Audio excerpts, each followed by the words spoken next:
So finally hari ini aku bakal buat video tentang post label. Jadi kemarin ini aku udah sempat open question box di Instagram aku.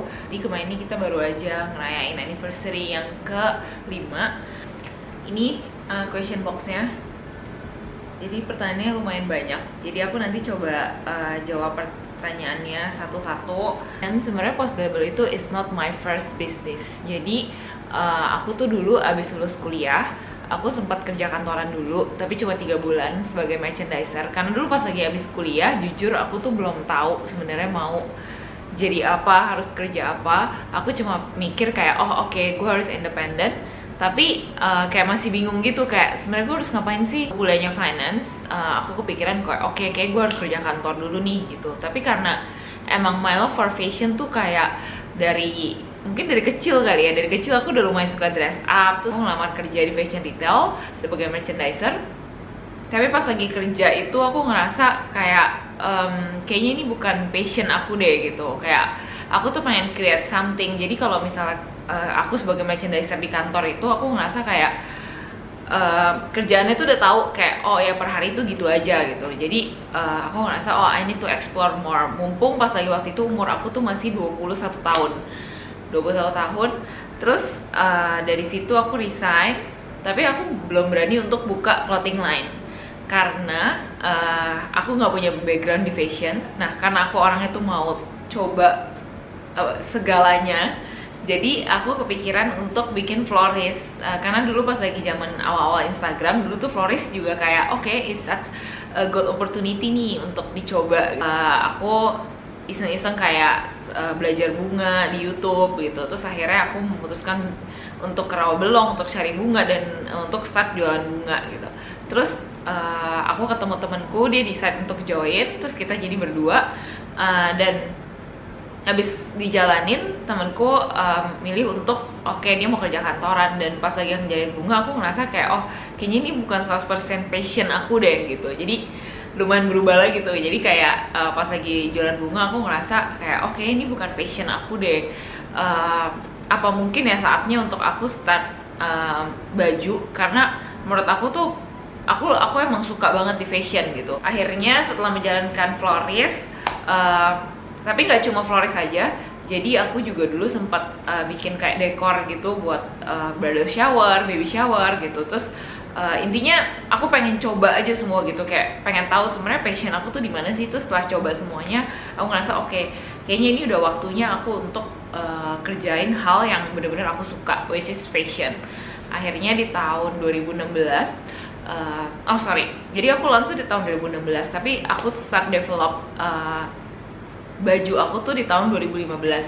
Tahun 2015 sekitar pertengahan aku research sana sini kayak gimana caranya produksi, karena aku tahu aku mau punya clothing line sendiri kan. Aku ketemu sama vendor produksi yang dulu jahitnya itu di China. Jadi kita tetap bisa desain dari sini. Mereka bisa bantu bikin sampel, bikin desainnya, tapi mereka produksi itu di China. Nah setelah dari situ aku ngerasa oh kayaknya emang di China oke nih, karena aku lihat kayak maksudnya brand-brand gede juga semuanya banyak juga produksi di China gitu. Terus ya udah akhirnya aku decide untuk bikin sama vendor ini di China. Tapi yang aku nggak tahu itu quantity mereka tuh emangnya tuh banyak banget dibandingin sama produksi di sini. Jadi dulu tuh kayak satu model minimum itu kayak sekitar 100 pieces, dan aku harus keluarin itu 10 model gitu. Aku ngerasa kayak oh mungkin bisa kali ya, karena aku ngerasa kayak ya udah jualan baju gitu. Terus setelah kita udah develop dari tahun 2015, mulai tuh pas lagi akhir tahun lumayan drama, karena ternyata pengiriman barang dari China ke sini tuh nggak segampang itu. Jadi sempat kayak stop. Kayak maksudnya aku tuh maunya launchnya Desember, tapi ternyata mereka harus ngaret sampai akhirnya bulan Maret 2016. Tapi ya udah, menurut aku dengan waktu yang aku punya, aku pakai untuk pelajarin hal-hal apa aja nih untuk aku prepare untuk melaunch my own brand gitu. Oke, terus singkat cerita, pas lagi Maret 2016 akhirnya udah nih berhasil untuk produksi di China, habis itu akhirnya kirim ke Jakarta, terus jadi deh datang deh semua barang ke rumah, karena dulu aku masih kerjain semua itu di rumah. Dan kantor aku, maksudnya tempat aku kerja itu aku pakai di garasi rumah, jadi buat misalnya buat foto konten, atau nanti coba aku kalau masih ada aku mau share, sebenarnya ini tuh di garasi rumah aku fotonya. Terus pas lagi dia nyampe ke Jakarta, gila, aku ngerasa kayak wow, banyak juga ya ternyata, kayak quantity sebanyak itu. Apalagi dulu ya siapa yang tahu Pose the Label gitu. Akhirnya pas lagi Maret 2016 kita launch. Terus yang bikin aku shock ternyata, ternyata kayaknya jualan baju nggak segampang itu. Nggak cuma modal kayak gue bisa foto bagus, terang, terus modelnya aku suka, terus orang mau beli gitu. Ternyata kayak Mas aku gila, aku baru sadar kayak wow, ternyata jualan baju sesusah itu ya gitu. Maksudnya aku harus mikirin gimana caranya nih orang bisa mau beli Pose the Label dengan harga segitu dan bersaing di market di Indo. Dan menurut aku salah satu titik cerah kenapa orang bisa mengenal Pose the Label itu pas lagi dulu aku masuk di Seibu. Jadi pas lagi dulu aku kan muter otak tuh gimana caranya brand gue bisa dikenal nih sama orang gitu. Terus akhirnya aku mikir kayak dulu tuh di Singapura aku lihat lokal brand sana itu lumayan banyak di offline store, di mall atau di dep store. Jadi aku email ke semua dep store di Jakarta. Aku bikin company profile yang benar-benar masih startup banget, dan karyawannya cuma aku doang. Aku yang menjalankan dari A sampai Z. Aku kemarin ketemu kayak company profile-nya yang dulu aku bikin. Jadi kayak gini. Ini pun masih di staples gitu. Terus aku jelasin kayak Pose the Label tuh tentang apa, habis itu vision kita apa, habis itu missionnya, habis itu komitmen, habis itu our products, habis itu aku kasih katalog ke mereka, habis itu akhirnya kita meeting, mereka lihat sampel baju aku. Terus aku bersyukur banget mereka suka, dan akhirnya mereka decide untuk trial dulu nih 3 bulan di sini. Menurut aku dari situ itu membantu banget, kayak jadi orang yang ke GI gitu kayak bilang, misalnya mereka bisa lihat kayak ada brand nih namanya Pose the Label gitu, dan itu membantu juga untuk branding aku di online-nya gitu. Mungkin itu dulu sedikit introduction dari gimana aku dulu start Pose the Label. Sekarang mungkin aku bakal coba jawab pertanyaan-pertanyaan dari kalian yang kalian udah taruh di Instagram. Oke, mari kita mulai. Gimana awal kepikiran bikin post? Mungkin tadi kalian udah dengar ceritanya sedikit, terus cara cari bahannya gimana, karena aku kan gak kuliah di bidang fashion. Abis itu gimana cara nentuin keluarin model A, model B, mungkin atur collectionnya kali ya. Oke, jadi emang aku tuh gak kuliah di fashion, tapi aku emang suka fashion dari dulu. Aku lumayan suka dulu masuk ke toko, terus kayak pegang-pegang bahan. Pokoknya intinya aku lumayan kepo deh dengan fashion gitu. Terus jadi pas lagi aku lulus, abis itu aku pas lagi start Pose the Label, aku kan mau gak mau harus ngerti dong semuanya, karena aku start tuh bener-bener sendiri, aku gak punya tim. Dan aku juga gak mau untuk hire orang, karena aku takut gimana caranya nanti kalau misalnya gak bisa gaji gitu. Aku dulu kesana sama dia, terus aku minta diajarin nih, dikasih tunjuk toko-toko mana sih yang biasa buat ready to wear, yang buat fashion gitu. Terus setelah udah seharian pergi sama dia, kayak sekitar berapa hari kemudian aku balik lagi sendirian untuk keliling Tanah Abang. Mungkin gak cuma sekali doang, kayak 2 kali sampai 3 kali gitu aku bener-bener sendiri. Aku pelajarin pokoknya dari buka sampai dia tutup, kayak masa aku kelilingin toko kain gitu, terus aku minta sampelnya satu-satu, kayak aku pelajarin gitu loh, kayak ini bahan ini sama ini bedanya tuh apa, habis itu bahan ini kira-kira bisa dibuat apa, aku nanya ke orangnya juga. Terus mungkin kalau misalnya ditanya gimana aku dulu start Pose the Label, padahal aku kan gak punya background di fashion. Menurut aku ada 2 buku yang sangat membantu aku pas lagi aku start Pose the Label. Satu itu namanya How to Start Your Own Fashion Label, kalau aku nggak salah. Nanti aku bakal taruh di sini biar kalian bisa cari juga. Dulu aku beli di Periplus ada. Jadi ini tuh yang ngajarin kita untuk siapin step-step apa aja sih yang mesti kita siapin pas lagi kita mau bikin our own brand gitu. Jadi aku rangkum buku ini ke satu buku, so aku pelajarin. Abis itu sama satu lagi namanya Girl Boss. Ini adalah buku Sophia Amoruso.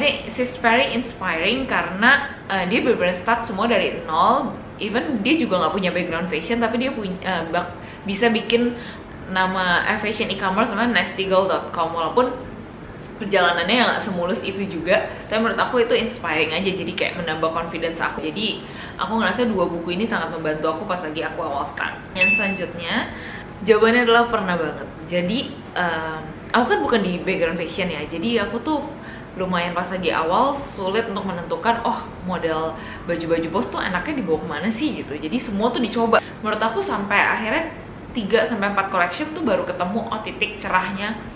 Kayak pos tuh emang style kayak gini deh, yang dress habis itu yang target market kita tuh siapa. Itu pas lagi awal-awal itu target market aku tuh sebenarnya 18 sampai 24 gitu. Terus pas lagi udah ngejalanin dengan price point segitu dan mungkin model-model baju yang aku pilih, ternyata setelah aku pelajarin target market kita tuh kebanyakan yang 25 sampai 34, even lebih gitu. Jadi pas lagi sekitar collection kedua atau ketiga, aku lumayan mikir, kayaknya nggak bisa nih untuk model baju yang kayak gini. Kita harus mikirin target market kita tuh siapa, kita fokus ke situ. Pas lagi awal tuh aku benar-benar pelajarin mereka tuh siapa sih gitu. Habis itu umurnya tuh berapa, habis itu mereka biasanya bajunya kayak gimana, habis itu kegiatan apa yang mereka biasa lakuin, kerjanya apa, kantoran kah, atau misalnya ibu rumah tangga. Habis itu kira-kira weekend tuh mereka kemana, terus mall-mall mana aja yang biasa mereka kunjungin, dan gimana caranya mereka mau berpakaian. Menurut aku it's very important untuk benar-benar ngerti target market kita tuh siapa. Habis itu yang tadi aku bilang kayak kebiasaannya mereka apa, kegiatannya apa, untuk kita bisa tahu model-model mana aja nih yang kira-kira cocok untuk kita launch di next collectionnya gitu. How do you provide yourself before post become successful like now, Tiki? Sebenarnya aku juga belum merasa post itu dan bisnis aku sesukses itu sih. I'm so thankful karena kita at least punya growth dari dulu pas lagi aku start sampai sekarang. Tapi aku ngerasa juga masih banyak banget hal-hal yang mesti aku pelajarin. Tapi menjawab pertanyaan ini, how do you provide? Jadi dulu itu habis lulus kuliah aku sempat kerja kantoran dulu kan, yang tadi aku cerita. Jadi aku ada tabungan dari situ. Habis itu aku sempat juga yang jualan bunga, habis itu jualan dekor, dan dulu aku udah mulai start untuk mulai terima endorse gitu. Dan menurut aku pas awal tuh ngebantu aku banget, karena pas lagi post label awal-awal aku tuh nggak bisa ambil gaji dari situ dulu, karena bener-bener semua itu masih diputerin gitu. Aku ingat banget pas lagi awal aku cerita sama teman aku kayak, kapan gue bisa ambil gaji dari sini ya gitu. Terus aku tuh sampai mikir kayak apa gue harus kerja kantoran, sambil kerja kantoran biar tetap ada gaji sambil ngejalanin bisnis ini. Menurut aku yang dari ambil endorse aja tuh membantu banget. Aku ingat banget pas lagi dulu aku awal start post, aku tuh pengen ganti laptop karena laptop aku tuh dulu udah lemot gitu, kayak udah dipakai dari SMA ya, dari SMA. Terus karena dulu aku edit video, abis itu edit photoshoot tuh sendiri, aku ngerasa aku tuh butuh banget laptop. Tapi kan kayak belum punya duit nih untuk beli laptop. Aku tuh pernah, pokoknya intinya semua hal hampir aku kerjain sih, dari misalnya endorsement, abis itu dulu juga sempat aku dapat tawaran untuk TVC, untuk main TVC, abis itu sponsorship di salah satu skincare brand di Indonesia. Aku belum pernah main TVC, aku belum pernah ikut casting atau apapun. Pokoknya menurut aku kayak yaudah ini such a good opportunity untuk bantu aku dapat modal untuk beli laptop. Menurut aku kayak pas lagi kita start, pas lagi muda, kayak bener-bener mungkin itu salah satu pengorbanan aku biar misalnya post labelnya tetap jalan. Yang mau aku bilang kayak jangan takut untuk coba semuanya, untuk take off the opportunity. Aku ngerasa itu salah satu yang hal yang maksudnya aku bener-bener out from my comfort zone. Untuk misalnya main TVC, untuk mendapatkan sesuatu tuh harus bener-bener butuh pengorbanan. Bangun dari struggle dan tetap percaya sama diri sendiri. Menurut aku dalam start bisnis emang bener-bener level of confidence-nya harus dilatih dan kayak harus setinggi mungkin. Kita mesti believe dulu sama our business and our product, karena menurut aku itu salah satu hal yang harus kita lakuin. Lagi awal-awal post itu ya aku tahu, maksudnya kayak baju post itu tuh bukan yang terbaik gitu. Terus branding kita juga bukan yang terbaik, tapi aku berusaha untuk believe sama brand aku sendiri. Karena menurut aku kalau misalnya akunya sendiri nggak believe, gimana caranya orang tuh bisa percaya dengan apa yang aku jual. Dan menurut aku it's okay kalau misalnya dapat feedback atau komplain, atau misalnya orang nggak puas dengan barang kita, karena menurut aku itu hal yang justru bisa kita pengen belajar terus dan berkembang gitu loh. How to promote your products, since awal start bisnis kan masih belum dikenal. Menurut aku ini pertanyaan bagus, karena aku benar-benar start post label tuh dari nol. Jadi followers kita nol, gak ada yang juga yang tahu Post the Rebel tuh siapa, dan aku juga nggak ada background di fashion segala macam kan. Kayak menurut aku banyak banget sih yang bisa dilakuin. Yang pertama mungkin rajin untuk networking tuh benar-benar ngebantu banget. Karena dulu misalnya aku ada datang ke event, atau misalnya aku ketemu orang ke Seibu segala macam, aku tuh selalu bawa kartu nama. Jadi intinya kayak ya udah pretend to be professional aja gitu, kayak ini Post the Rebel nih company aku creative directornya, kayak aku kasih kartu nama. Abis itu kayak apalagi kalau misalnya aku bisa ketemu orang majalah, orang media gitu, aku langsung perkenalkan diri aku gitu, kayak aku dari Post the Rebel nih gini-gini.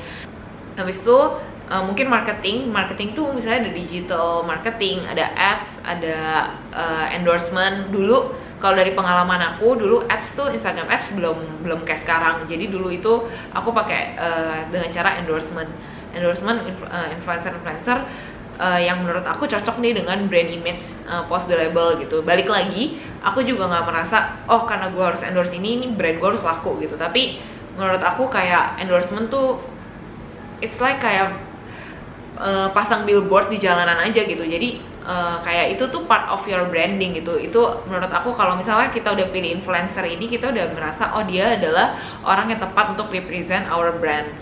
Aku ingat banget dulu tuh ya, saking kayak dulu kan followers Post kan bener-bener nol, terus kayak naik 100, 200 sampai sekarang itu tuh lumayan butuh waktu gitu. Kayak aku ingat banget dulu tiap pagi aku bangun, aku cekin kayak followersnya udah nambah berapa ya gitu. Jadi aku it takes time, jadi enjoy the process. Aku selalu percaya kayak pentingnya offline store, apalagi aku sebagai brand baru dulu. Ini sebenarnya tergantung ya branding, habis itu price point kita semana. Karena price point aku kan lumayan tinggi, jadi aku tahu kayaknya presence of offline store tuh lumayan penting deh. Jadi orang tuh bisa pegang bahannya, bisa percaya dulu nih sama kualitas Post the Rebel, baru mereka bisa mau belanja di online. Aku cobain kayak masuk e-commerce ini, habis itu masuk dev store ini, dev store itu, kayak semua aku cobain. Jangan takut untuk cobain ini, cobain itu. Kalau misalnya emang nggak cocok atau sel kurang bagus ya jangan nyerah, kayak merasa ya udah berarti emang bukan target marketnya di sini gitu, dan kayak buat itu tuh sebagai pelajaran aja gitu. The worst and the best part being an entrepreneur, Kak Pamela. Oke. Kalau misalnya the worst-nya yang aku kepikiran sekarang adalah mungkin jadi entrepreneur itu lumayan sering ngerasa sepi kali ya. Pasti tuh kayak ada di satu titik kita ngerasa nggak ada yang bisa mengerti di posisi kita. Kan menurut aku untuk kita ngobrol, networking dengan sesama misalnya entrepreneur atau misalnya karir gitu, teman-teman, kayak menurut aku tuh ngebantu banget, kayak jadi ngerasa kayak nggak sendiri aja gitu. Karena aku orangnya kan extrovert dan aku tuh harus share gitu. Jadi aku mempunyai lingkungan yang mengerti dan bisa memotivasi kita tuh menurut aku penting banget. Habis itu the best part of being entrepreneur, menurut aku the best part itu pas lagi saat aku melihat orang di mall pakai baju Post atau pakai Sika gitu, tuh menurut aku the best part. Kayak aku bangga aja gitu, kayak aku bisa creating products yang orang mau beli, yang orang mau pakai untuk sehari-harinya. Dan ya hopefully mereka juga bisa merasa maksudnya mereka bisa feel good dengan memakai itu. Kayak menurut aku itu the best part. Jadi untuk mulai fashion business dan juga perjuangan yang mungkin bisa dibilang jauh dari kata glamour, susah-susahnya dan kegagalannya. Mempunyai bisnis sendiri atau misalnya brand sendiri, itu tuh kita harus siap menjalankan hal-hal yang mungkin jauh dari kata glamour. Mungkin kalau misalnya di Instagram aku kayak OTD, kayak foto outfit, abis itu pakai heels segala macam. Kayak menurut aku ya itu cuma sebagian kecil dari kerjaan aku aja gitu. Karena pas lagi awal-awal itu, apalagi aku semua kerjaan sendiri kan. Jadi aku tuh bener-bener ngerasain rasanya, misalnya dulu loading barang, angkat-angkat barang plastik sendiri, pakai troli di loading dock. Itu tuh aku pernah ngerasain itu. Habis itu bazar, kayak loading bazar yang kayak satu mobil full isinya kayak prong, habis itu baju-baju semua, kayak maksudnya itu kan jauh dari kata glamour ya, maksudnya orang yang lihat oh fashion nih jualannya baju gini gitu. Tapi gak tau kenapa ya pas lagi kalau aku lagi kayak gitu aku selalu mikir kayak ya udah hard work tuh paid off. Mungkin sekarang belum ada kelihatan hasilnya, tapi ya menurut aku soon pasti bakal kelihatan gitu. Aku dulu QC juga sendiri sampai jam 4 subuh. Aku ingat banget aku harus nolak ajakan temen aku pergi weekend. Misalnya mereka ngumpul-ngumpul di mana, aku bilang kayak gak bisa nih, gue harus QC gitu. Aku ingat banget aku sampai jam 4 pagi di rumah di garasi sendirian untuk ngecekin satu-satu baju-baju satu-satu gitu loh, kualitinya gimana, karena kan awal-awal aku juga lumayan masih nggak familiar nih dengan baju-baju dan gimana cara QC yang cepat gitu. Enjoy the process, dan aku bersyukur aku bisa melewati itu semua karena itu yang membuat aku mungkin lebih menghargai apa yang aku punya dan aku udah jalani sekarang. Pengen bikin brand atau bikin baju yang bisa bantu semua wanita kayak merasa feel good about themselves, abis itu bisa percaya diri, abis itu bisa pokoknya intinya celebrate just being a woman aja gitu. Kayak karena yang tadi aku lumayan suka menjadi wanita, jadi aku ngerasa, dan salah satu caranya adalah dengan fashion, dan itu yang mau aku tanamin ke Post Label. Jadi I really hope kayak semua yang pakai Post Label itu bakal bisa bantu untuk gain confidence, habis itu kayak bisa bantu mereka untuk menjalani hari-hari dan bisa tahu apa yang mereka mau dan bisa fight for her value, her dreams. Jadi kayak ya udah just celebrate for being a woman. Klien yang kayak kecewa gak? Pasti pernah. Jadi namanya produk, dan kita, menurut aku kayak kita tuh gak bisa please semua orang, dan sejago-jagonya brand, sejago-jagonya orang tuh pasti tuh punya kesalahan gitu. Jadi aku selalu tanemin di tim aku, both for Pulse and Sika, kayak orang tuh bisa aja kecewa dengan produk kita, tapi orang tuh harus puas dengan service kita. Jadi kalau misalnya orang nggak puas dengan produk, ya udah yang bisa kita lakuin adalah gimana caranya bikin mereka itu bisa puas dengan service kita, karena menurut aku itu yang bakal bikin mereka nggak kapok untuk belanja di brand kita gitu. Jujur nggak bisa milih sih, menurut aku komposisi yang sekarang aku lumayan pas. Jadi misalnya Pos sendiri, Sika tuh udah partner, karena sebenarnya gini, banyak yang nanya, atau even teman-teman aku nanya kayak sebenarnya mendingan gue tuh partneran atau enggak sih gitu, atau gue sendiri untuk start bisnis gitu. Karena menurut aku balik lagi ke diri kita sendiri. Menurut kalian sendiri itu orangnya bisa self driven apa enggak gitu. Jadi kayak bisa menjalankan semuanya tuh sendiri apa enggak. Aku lumayan orangnya bisa mengerjakan sendiri. Jadi Pos itu aku decide untuk ya udah aku mau sendiri nih, nggak ada partner gitu. Tapi untuk Sika aku ngerasa aku butuh partner, karena Pos itu aku udah overwhelmed aja sendiri gitu. Jadi aku ngerasa kalau aku punya bisnisnya sendiri lagi itu bakal kayak bikin aku overwhelmed gitu loh. Jadi Sika aku decide untuk partneran. Plusnya partner itu yang pasti kita bisa share semuanya. Maksudnya kayak kalau ada masalah itu tuh ibaratnya kita nggak ngerasa sendiri. Habis itu kalau misalnya ada struggle atau apa, kita juga bisa minta bantuan mereka gitu. Kayak misalnya pas lagi berapa minggu lalu lagi ada meeting, sebenarnya ini kerjaan aku, tapi aku ngerasa aku telepon Monik itu, aku bilang kayak Mon, bisa tolong bantu gue gak ikut meeting ini, kayaknya gue nggak bisa deh untuk nego gitu. Terus ya udah akhirnya Monik ikut meeting, terus dia yang nego semacam, terus udah problem solve. Terus aku langsung ngerasa gila, ini the best part of having a partner sih. Jadi kayak kalau ada masalah atau apa, ya udah bisa saling backup aja gitu. Mungkin yang pertama adalah I wanna be independent, dan mungkin aku tuh orangnya lumayan mau mempunyai self achievement yang tinggi. Jadi aku pengen jadi contoh yang baik aja buat orang gitu. Mungkin karena aku anak pertama juga, jadi I wanna be a good example for my sisters. Mungkin tuh yang personalnya ya. Aku juga percaya kayak intinya wanita itu misalnya kalau bisa independen ya why not gitu. Itu sama aku juga mau menambahkan, karena menurut aku menjadi wanita itu lumayan susah in terms of career ya. In terms of career kayak semua tuh harus balance. Jadi kayak selama bertahun-tahun aku kerja karir, ketemu banyak orang, pasti pertanyaan-pertanyaan yang sering mereka tanyain kayak gimana lu caranya balance your life gitu. Kayak mereka ngerasa kalau aku kerja terus ya udah pasti ada beberapa hal nih yang dikorbankan gitu, kayak misalnya personal life aku segala macam. Aku nggak bisa nolak kayak oke, mungkin kehidupan aku dari segala aspek tuh perfect ya, tapi kayak menurut aku makanya menjadi wanita tuh lumayan sulit, karena pasti orang tuh nanya how to balance life. Sedangkan kalau misalnya cowok yang kerja pasti nggak bakal ditanya kayak gimana caranya lu balance hidup, kayak ya udah emang cowok tugasnya nih kerja aja gitu. Tapi kalau misalnya cewek tuh pasti ditanya kayak gimana cara balance-nya, apalagi kalau misalnya nanti misalnya udah married, abis itu udah punya anak gitu. Makanya aku bener-bener salut banget sama perempuan-perempuan yang working mom yang bisa balance semuanya, yang tetap bisa karir, tetap bisa kerja, karena menurut aku itu benar-benar tugas yang berat loh. Kayak even ngurusin rumah atau ngurusin keluarga aja tuh benar-benar tugas yang berat gitu, ditambah lagi misalnya harus balance lagi dengan karirnya. Jadi menurut aku itu benar-benar menginspirasi aku banget, dan itu goals aku sih, kayak maksudnya gimana caranya balance semuanya. Tapi ibaratnya mungkin kita harus tahu prioritasnya apa kali ya. Mungkin kalau misalnya kayak dulu pas lagi umur 21 tahun aku ditanya prioritas aku apa, ya udah menjadi independen gitu. Tapi mungkin pas lagi aku udah grow up, habis itu nanti misal punya udah married, udah punya keluarga, mungkin prioritasnya kan berubah.